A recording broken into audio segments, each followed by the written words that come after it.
দৈববাণীতে আপনাদের প্রত্যেককে স্বাগত। বৃহস্পতি গ্রহ বক্রী হয়েছে মীন রাশিতে, 29শে জুলাই বক্রী হয়েছে। এটা ছাড়বে 24শে নভেম্বর, মার্গী হবে আর কি, রাত্রিবেলা ওই 4:30 নাগাদ। তারপর থেকে গিয়ে ওটা মার্গী হবে। আর 29শে জুলাই রাত্রিবেলা 2:05 2:06 এরকম সময় গিয়ে বক্রী হয়েছে। মীন রাশির ওপর প্রভাব তো ফেলবেই, এছাড়াও বাকি 12টা যে রাশি আছে, 12টা যে লগ্ন আছে, প্রত্যেকটার ওপরই কিন্তু এই বক্রী বৃহস্পতির প্রভাব অত্যন্ত গুরুত্বপূর্ণ প্রভাব থাকবে।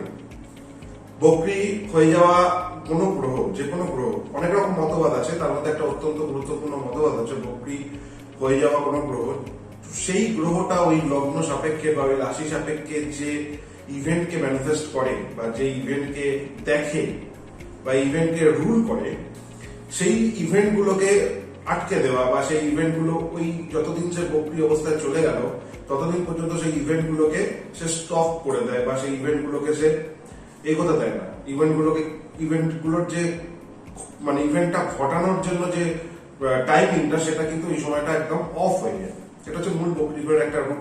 এছাড়া বক্রী গ্রহ নিয়ে একটা বিস্তারিত আলোচনার ভিডিও আমি করবো। তো আপাতত বৃহস্পতি যে বক্রী হয়েছে মীন রাশিতে, সেটা নিয়ে একটু আলোচনা করি। 12টা লগ্ন সাপেক্ষে একটু ছোট ছোট ভাবে আলোচনা করব। মীন রাশি হচ্ছে মেষ লগ্ন সাপেক্ষে দ্বাদশ ভাব। কারণ যদি মেষ লগ্ন বা মেষ রাশি হয়, সেখানে দ্বাদশে বৃহস্পতি বক্রী হয়ে যাওয়া স্পিরিচুয়াল ইনক্লিনেশনটা তো দেয় অবশ্যই। নবমপতি এবং দ্বাদশপতি দ্বাদশে গিয়ে বক্রী মানে তার যে আধ্যাত্মিক জগতের যে দৌড়নো বা আধ্যাত্মিক জগতের যে চেষ্টা বা বিকাশ, সেটা তো অনেকটা ব্যাহত হয়। বাবা মায়ের হেলথ, বিশেষত পিতার হেলথ নিয়ে একটা কন্ডিশন থাকে, একটা টেনশন ক্রিয়েট হবে। এক্সপেন্সের উপরে যে জায়গাটা হচ্ছিল, কোনো ইনভেস্টমেন্ট যদি সে করতে চায়, সেই জায়গাটা একটা নেগেটিভিটি কিন্তু তৈরি হবে এই সময়টা। সাধারণত দ্বাদশে বৃহস্পতি বক্রী হলে সে অনেকদিন বাইরে থেকে, কেউ যদি বিদেশে থাকে, কোনো মেষ লগ্ন বা মেষ জাতি, কোনো মেষ লগ্ন বা মেষ রাশির মানুষ যদি বিদেশে থাকেন বা জন্মস্থান থেকে দূরে থাকেন, তিনি ফিরতে চাইছেন, সেই ফেরার জায়গাটা কিন্তু এখন একটু স্টপ হয়ে গেল বা অশুভ হয়ে গেল। এই সময় কিন্তু সে চেষ্টা করলেও খুব একটা বাড়িতে আসতে পারবে না বা তার জন্মভূমির দিকে আসতে পারবে না, এটা একটা ব্যাপার। কারো যদি খুব ট্যুরের পরিকল্পনা থাকে, বেড়াতে যাওয়ার কোনো পরিকল্পনা থাকে, সেটা একটু ডিলে হয়ে যাবে এই সময়টা। আর বক্রী গ্রহের আরেকটা সমস্যা হচ্ছে, নবমপতি হিসেবে যেহেতু বক্রী হচ্ছে, সন্তান স্থানের জায়গাটা যেহেতু দেখি, বিশেষত যদি মেল জাতক হয়, অর্থাৎ জাতক হয়, পুরুষ হন, তাহলে কিন্তু সন্তানের জায়গাটা একটু ডিলে হলো বা একটু পিছিয়ে গেল। বক্রী গ্রহ সাধারণত এই ডিলের একটা জায়গা তৈরি করে, সেই সময়টা পর্যন্ত সে ওই ঘটনাগুলো ঘটাতে দেবে না যে ঘটনাটা বৃহস্পতি ওই লগ্ন সাপেক্ষে করছে, যেটা শুরুতে বললাম। বৃষকে যদি দেখি, বৃষর ক্ষেত্রে অর্থনৈতিক একটা ড্যামেজ তৈরি করবে। আর্নিং এর ক্ষেত্রে তার কমজোরি হয়ে যাওয়া শুরু হবে। হঠাৎ করে আর্নিংটা ব্লক হয়ে যাওয়া, আর্নিংটা কমে যাওয়া, আর্নিংটা থেমে যাওয়া, এই জায়গাটা তৈরি হবে।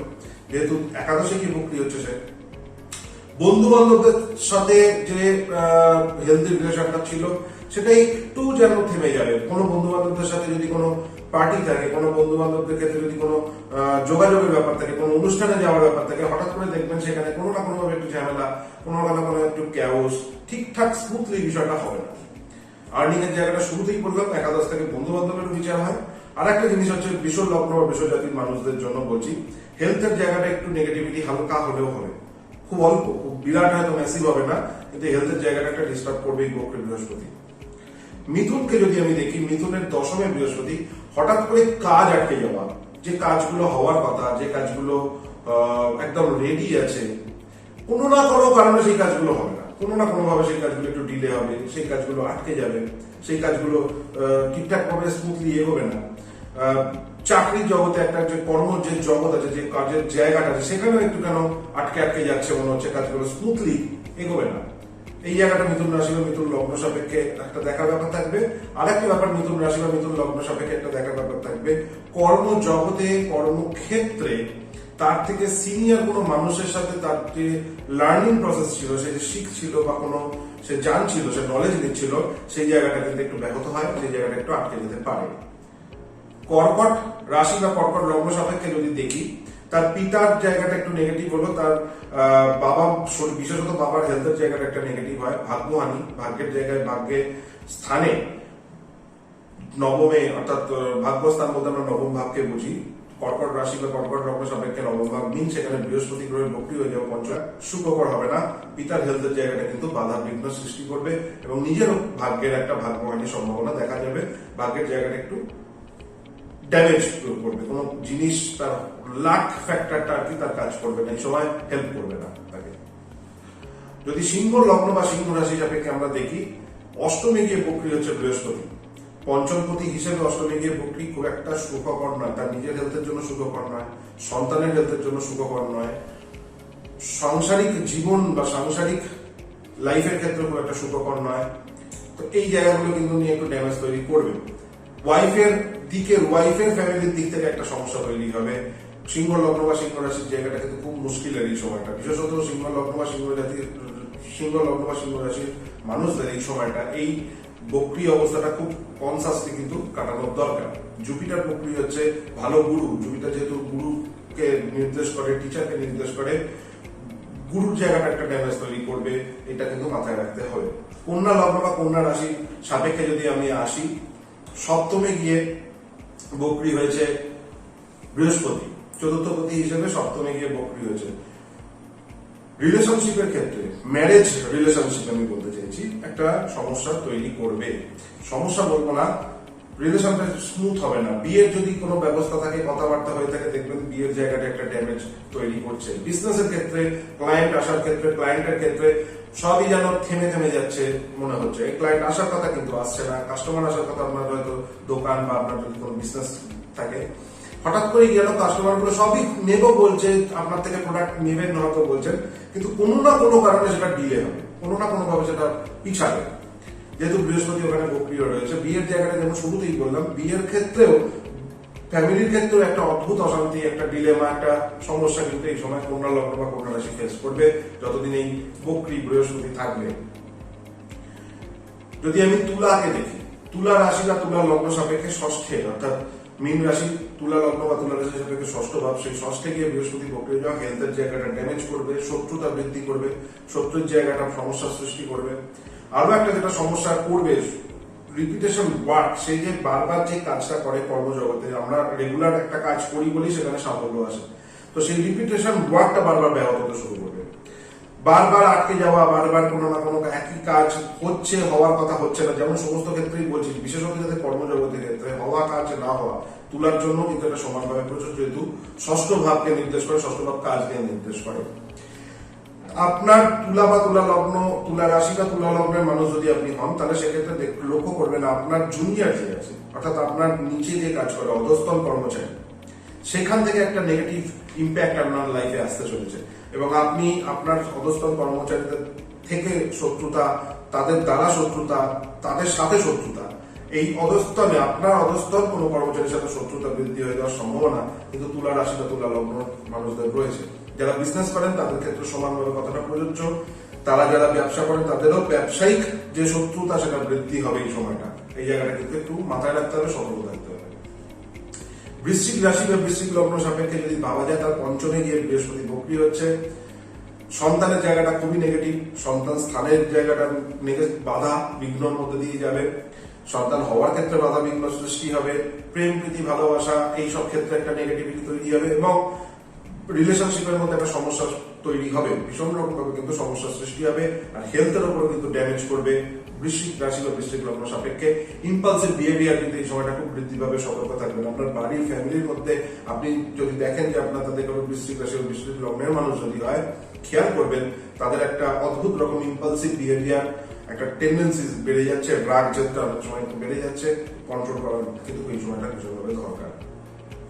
ধনু রাশি বা ধনু লগ্ন সাপেক্ষে যদি বলা যায় খুব ইম্পর্টেন্ট, কারণ লগ্নপতি হিসেবে চতুর্থে বক্রি হবে, তাদের গৃহজনিত একটা সমস্যা তো থাকবেই, কারণ যদি প্রপার্টি তৈরি করার ব্যাপার থাকে, কেনার ব্যাপার থাকে, সেই জায়গাটা যেমন একটু দেরি হবে, একটু ব্লকেজ মতো হবে। আর একটা যেটা ব্যাপার হবে, বৃহস্পতি ধনু লগ্নের জন্য হেলথের একটা হালকা সমস্যা দেয়, শরীরের জন্য একটা সমস্যা দেয়, মায়ের হেলথের জায়গাটা একটা নেগেটিভিটি তৈরি করবে, বাড়ির মধ্যে পরিবেশটা একটু অদ্ভুত রকম হবে এই সময়, একটা কারোর সাথে কারোর তেমন কথা হবে না, একটু দূরত্ব তৈরি হবে আর নলেজে বারবার বাধা আসতে শুরু করবে, নলেজ পাওয়ার ক্ষেত্রে বাধা আসবে, নলেজের ক্ষেত্রে বাধা আসবে, কাজের জায়গাটাও আটকাবে, যেহেতু বৃহস্পতি চতুর্থে বসলেও তার দশমে একটা প্রভাব ফেলবে।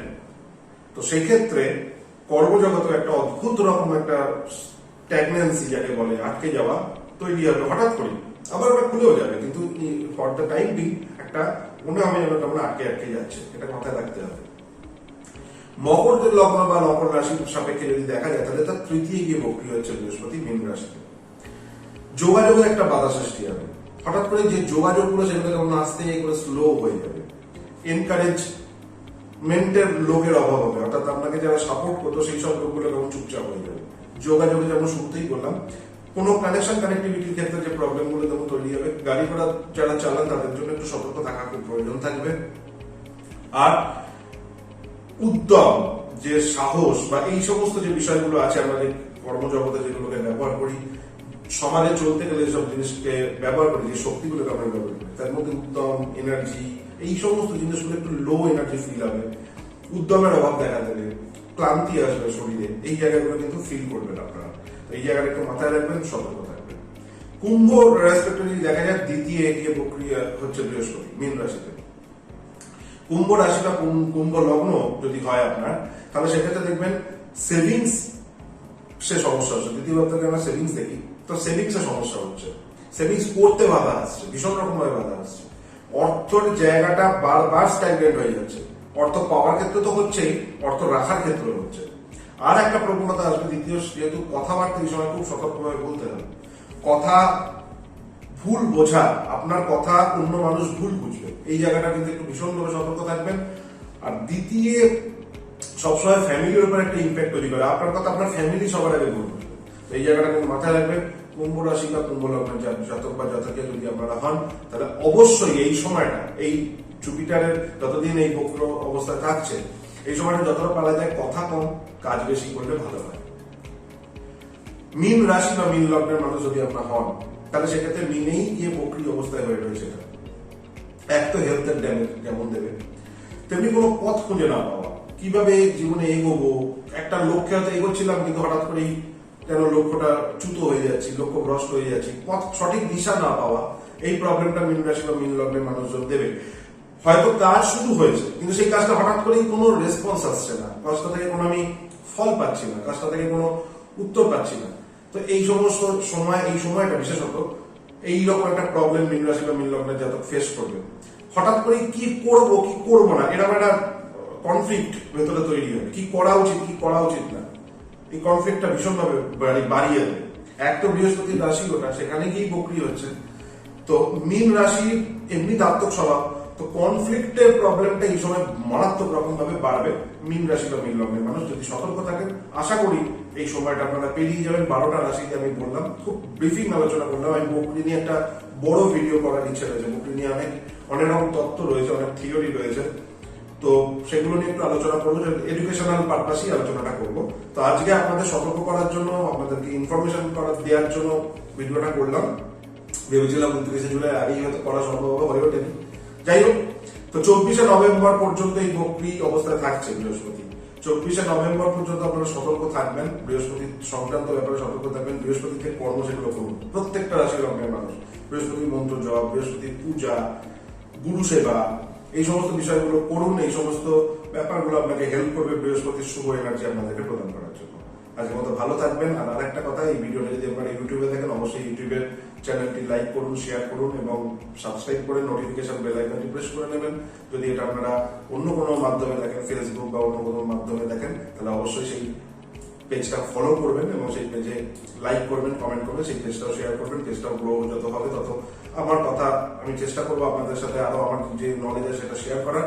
আর আপনারাও আশা করি আমাকে যেভাবে ভালোবাসেন সেগুলি কন্টিনিউ ভালোবাসে যাবেন। তো আজকের মতো বিদায় নিচ্ছি। প্রত্যেকে ভালো থাকবেন, সুস্থ থাকবেন। নমস্কার।